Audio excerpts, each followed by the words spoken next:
We should defy bureaucracy. We should reject modernity.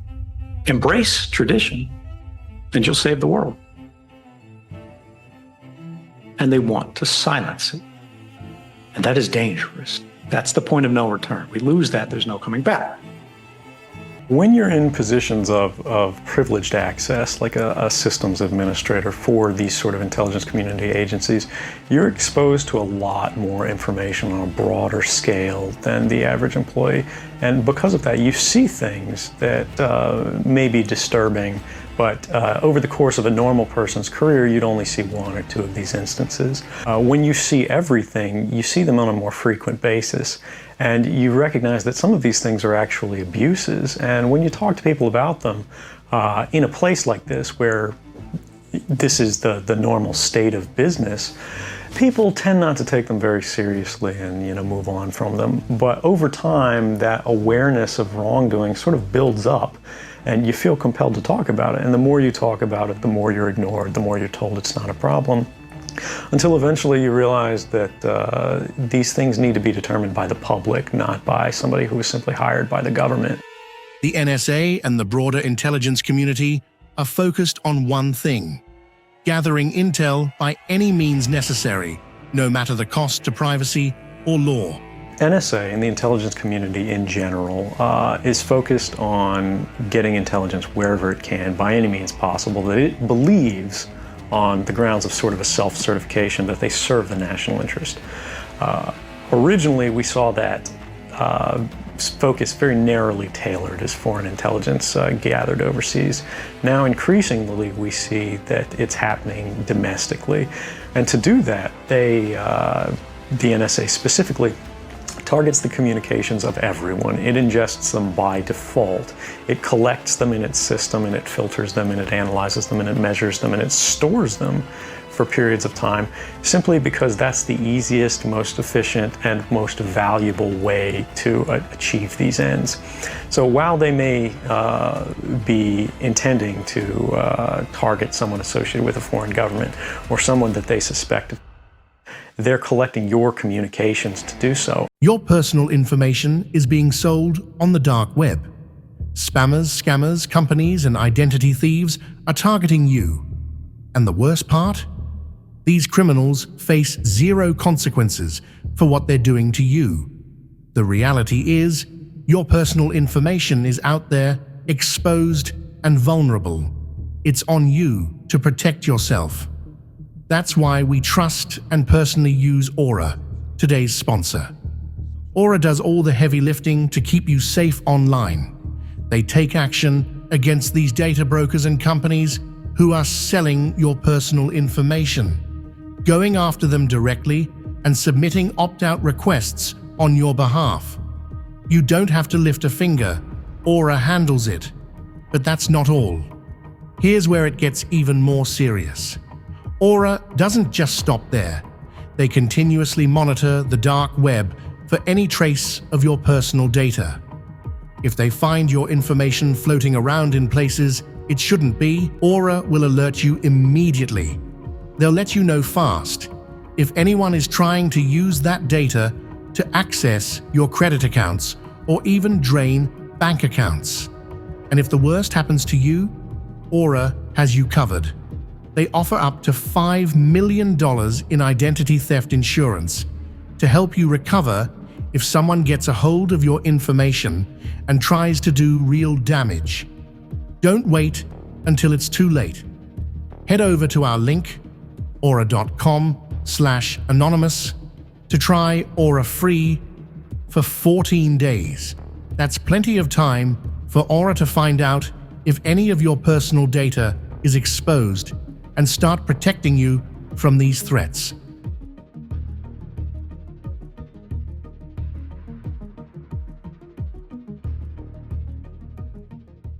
Any analyst at any time can target anyone, any selector anywhere. Where those communications will be picked up depends on the range of the sensor networks and the authorities that that analyst is empowered with. Not all analysts have the ability to target everything, but I, sitting at my desk, certainly had the authorities to wiretap anyone from you or your accountant to a federal judge to even the president if I had a personal email.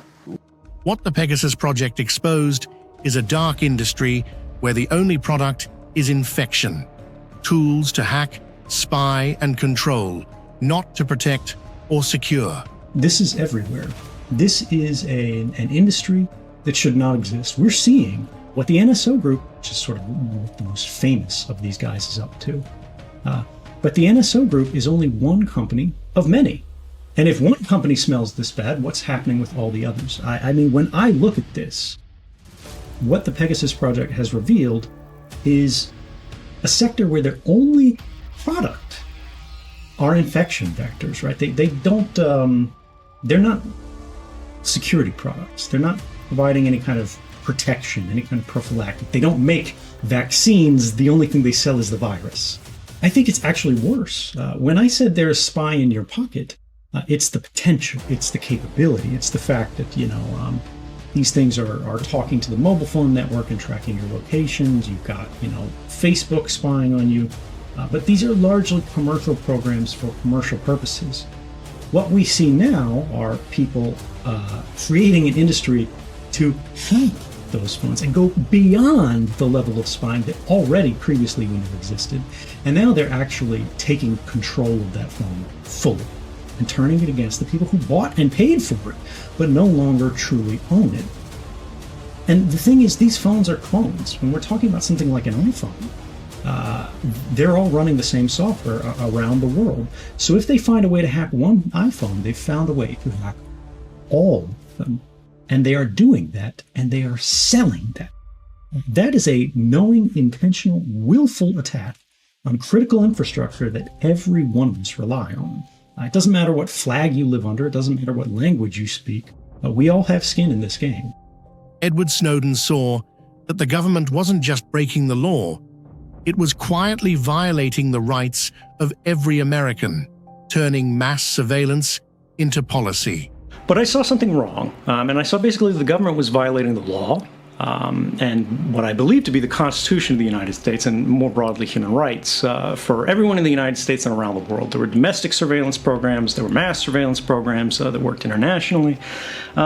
Basically everything that they could monitor, they were monitoring.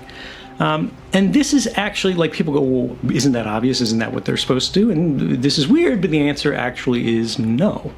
Under the framework of our Constitution, the government is only supposed to be monitoring people that it has an individualized, particularized suspicion of wrongdoing for, right? We think about this in the investigative means, right? Like all those TV shows where they're like, go and get a warrant. The reason they have to do that, like we fought a revolution over this, a couple hundred years back, is the idea that when we had, kings, when we had governments of absolute power, they could simply go in your home and go, is this guy a pot smoker, get his diary, whatever it is, and just like if you find evidence of, you march him off to prison and it's all good. You found evidence there, or you didn't find evidence, well, no harm, no foul. You're just doing what government does. We were trying to build a better system where yes, the government has extraordinary capabilities, but it only uses them where they're necessary, right? Where they're proportionate to the threat that is presented by this person. We shouldn't be afraid of the person who's got like a baggie of weed in their dresser or something like that. That is not a threat to national security. That is not a threat to public safety. You have the experts telling you to go out into the field and the sparrows. And now we're in the moment where we're waiting to see what's going to happen next. So it seems to me that the fight over Telegram and even the EU's new chat control proposal, which if you haven't heard of it, you very much need to go and look out for it because the EU is trying to push it again, force it through in the next few weeks. It seems to me that these proposals are less interested in surveillance than they are in control. They're laying the procedural framework for the global control of voices of every volume. Edward says it's not about secret chats on Telegram. It's that the authorities see people talking in ways they don't like, And that's what really scares them. And that's what it's really about. It's not that they're worried about some secret conversation. It's not that they're trying to shake down Durov for the keys to some conversation. It's that they see people talking in ways that they don't like, ways that they consider to be misinformation, ways that they consider to be disinformation, ways that they consider to be socially harmful, that they consider to be structurally undesirable, and they want to silence it. And that is dangerous. That's the point of no return. We lose that, there's no coming back. Which brings us to modernity in all the ways that it's changing. The dollar is done. Nothing stops this train, as Lynn Alden says it. Debasement is baked into our models. We see what's happening with the percentage of currency issuance, the deficit spending. It might not happen this year, it might not happen next year, it might not happen in 5 years, but it's very clear looking at the progress of history where these things end. We are in the age of paper, but it is on the decline. It is coming to the end. It's not about any flag. It's about the method. It's what the system is built on. There is no basis, no strong foundation. We have a responsibility to be good stewards of the moment in history that has been created by us, for us, and that we will pass to others. And this is to say, when you look at everything happening, when you look at the desperation for a new control over speech, when you look at the rise of these new disruptive technologies of modernity, such as AI, the way it's evolving, it can be great for us. It can also be very terrible for us. It depends on who is holding the levers of power and how we decentralize them. When you look at the new ways consumer electronics are being turned against us, from how they used to be in small individual targeted cases to now mass broadcast level cases. And you see leaders in our space trying to reject our old traditions, the ones that are valuable, the ones that created the space. I think the lessons are clear. And this is to say that we should defy bureaucracy. We should reject modernity, embrace tradition, and you'll save the world. So